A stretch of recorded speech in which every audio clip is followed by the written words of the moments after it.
The mystery of the Lake Anjikuni village. On November 26, 1930, a news story was published on the front page of Canada's The Medine Daily Journal with the title, Village of the Dead. This news sent a wave of fear across Canada because an entire tribe in northern Canada had vanished overnight without a trace. Welcome back to LGM TV videos. Viewers, in the remote areas of northern Canada lies Lake Anjikuni. On its shores, in a small settlement, lived a tribe called the Eskimos. About 100 to 150 people lived there, making a living by fishing from this lake. This is an area of northern Canada where, over hundreds of thousands of square kilometers, only a few thousand people live due to the harsh climate. Besides fish in Lake Anjikuni, hunting of other animals was also common in the surrounding area, and many hunters would come here for that purpose. It was a freezing cold day in November 1930. A hunter named Joe LaBelle came to this area for hunting. He became so engrossed in hunting that he didn't realize when darkness fell. He had an idea. Like before, he would spend the night with the Eskimo tribe on the shores of Lake Anjikuni. The people of this tribe were famous for welcoming outsiders, so Joe LaBelle packed his belongings and started walking toward the Eskimo village. It was a moonlit night, but there was complete silence everywhere. Not a single person was visible, nor could he hear anyone's voice. He could only hear the sound of his own footsteps. Although Joe had done this before, something felt different today. Usually, as he approached the village, the dogs kept by the villagers could be heard barking. But today, even upon reaching near the village, there was only desolation and silence. Feeling this, Joe quickened his pace. He thought that perhaps the villagers were asleep or had gone somewhere. From a distance, he could see the village tents, with smoke rising from them. But even as he got closer, he couldn't hear anyone's voice. Finally, when Joe LaBelle entered the village, he was astonished to see that there were no people and no animals. But the surprising thing for Joe was that smoke was rising from some of the houses, as if someone was inside. He randomly went into one tent, but there was no one there. The same was the case with all the tents. Perhaps Joe might have ignored this entire scene and left, but one thing troubled him even more. In some houses, cooking pots were on the stoves, but the food had burned.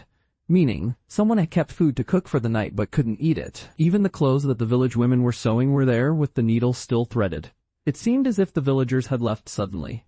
But where did they go? Joe LaBelle started searching the entire village. He saw that the dogs kept by the tribe had ropes tied around their necks, but the dogs had died of starvation. Although food was present in front of the dogs, there was no one to give it to them. At one place, he saw a dug-up grave. Looking at this grave, it seemed that it hadn't been dug too long ago. Seeing all this, Joe LaBelle's distress and fear had increased greatly. He was terrified seeing all this alone at night. When these people go anywhere, they always take their dogs with them. But seeing all this, it seemed that something strange had happened here. Some unforeseen event had forced people to leave suddenly. So forced that they left their dogs, their clothes, their food, and couldn't even put out the burning fire. Joe couldn't bear seeing all this any longer, and quickly reached the nearest telegraph office. From there, he contacted the Royal Canadian Mounted Police camps and gave them a first-hand account. When the police arrived at the village, everything Joe LaBelle had told them proved true. The police suspected that perhaps someone had attacked and killed all the villagers. But if that had happened, there would have been bloodstains somewhere in the village, or at least some belongings would have been scattered due to the violence. The police immediately started a search operation to find the villagers.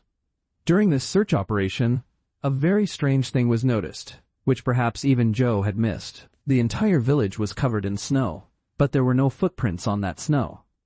The only footprints there were of one person, Joe LaBelle himself. Meaning, if besides Joe, no one came to or left from this village, then where did the villagers go? The lake was also frozen. The villagers' boats were parked on the land, because fishing doesn't happen in this season, so the boats were pulled onto the land. If the villagers had swum across the lake to go somewhere, or if someone had killed them and thrown them into the lake, the layer of ice on the lake would have been broken or disturbed somewhere. During the investigation, the police also found out that these people had disappeared just 2 days before Joe's arrival. Dogs don't die from just a day or two of starvation, and the smoke coming from the houses was a sign that they hadn't been gone long, as smoke can continue for a long time even after the wood has stopped burning. The police officers had many questions, but not a single answer. After several months of search operations, the police finally stamped this case as unsolved and closed it forever.